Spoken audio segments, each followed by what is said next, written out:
বিসমিল্লাহির রহমানির রহিম। সম্মানিত শ্রোতা, আসসালামু আলাইকুম রহমতুল্লাহ। শ্রোতা মণ্ডলী, এখনও যারা আমার চ্যানেলটি সাবস্ক্রাইব করেননি, অনুগ্রহপূর্বক সাবস্ক্রাইব করে নিন। ভিডিওর নিচের দিকে ডান পাশে লাল কালিতে লেখা সাবস্ক্রাইব অপশনে প্রেস করে দিন এবং পাশের বেল আইকনটিতেও প্রেস করে দিন। হয়ে গেল সাবস্ক্রিপশন। এতে করে আপনি আমার পরবর্তী আপডেটগুলো সাথে সাথে পেয়ে যাবেন। আর যারা ইতিমধ্যে চ্যানেলটি সাবস্ক্রাইব করে রেখেছেন তাদেরকে অসংখ্য অসংখ্য ধন্যবাদ।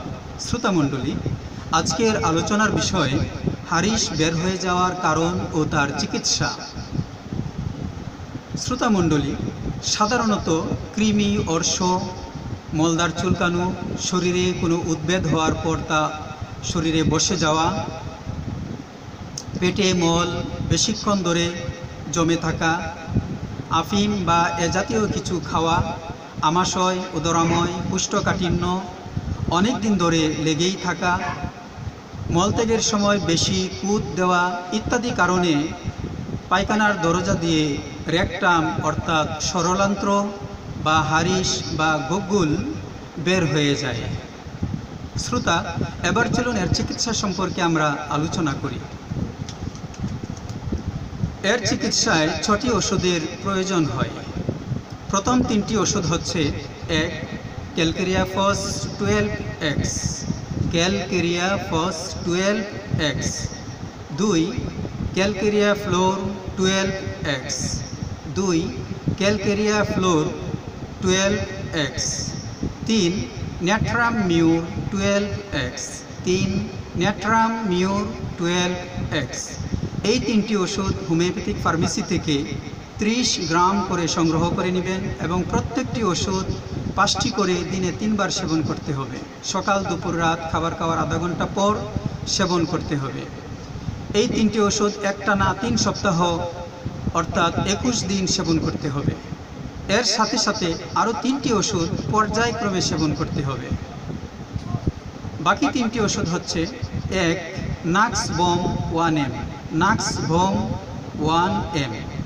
এই ওষুধটি 5 ফুটা মাত্রায় দিনে 3 বার সেবন করতে হবে এবং উপরের ওষুধগুলোর সাথে এটি প্রথম সপ্তাহে সেবন করতে হবে, অর্থাৎ প্রথম 7 দিন এই ওষুধটি চলবে 5 ফুটা করে দিনে 3 বার খালি পেটে।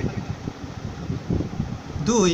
পোডোফাইলম 1M, পোডোফাইলম 1M।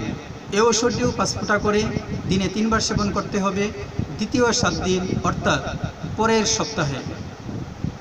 3. এলোসোক 1M, এলোসোক 1M।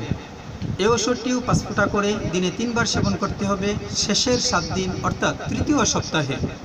এই ওষুধগুলো 5 ml করে হোমিওপ্যাথিক ফার্মেসি থেকে সংগ্রহ করে নেবেন এবং এই নিয়মে সেবন করে যেতে হবে। মোট 21 দিন ওষুধ সেবন করার পর আরও 1 সপ্তাহ অপেক্ষা করতে হবে। 1 সপ্তাহ পর যদি দেখা যায় রোগ সেরে গেছে তাহলে তো খুব ভালো, আর যদি রোগ না সারে তাহলে অবশ্যই বিশেষজ্ঞ কোনো ডাক্তারের শরণাপন্ন হতে হবে। শ্রোতা যদি ডাক্তার হয়ে থাকেন তাহলে অবশ্যই এই ট্রিটমেন্টের সাথে রোগীর কনস্টিটিউশনাল ট্রিটমেন্টও চালিয়ে যেতে হবে। শ্রোতা, ভিডিওটি যদি আপনার কাছে ভালো লেগে থাকে তাহলে অতি অবশ্যই একটি লাইক দিন এবং প্রিয়জনকে শেয়ার করে দিন। এতে করে আপনার প্রিয়জনও ভিডিওটি থেকে উপকৃত হতে পারবেন। আর হ্যাঁ, তাতে আপনি অবশ্যই অশেষ নেকির অধিকারী হবেন। শ্রোতা, আজ তাহলে এ পর্যন্তই। দেখা হবে পরের ভিডিওতে। ততক্ষণ আপনারা ভালো থাকুন, সুস্থ থাকুন এবং দেখতে থাকুন কওমি চ্যানেল KD। আল্লাহ হাফেজ।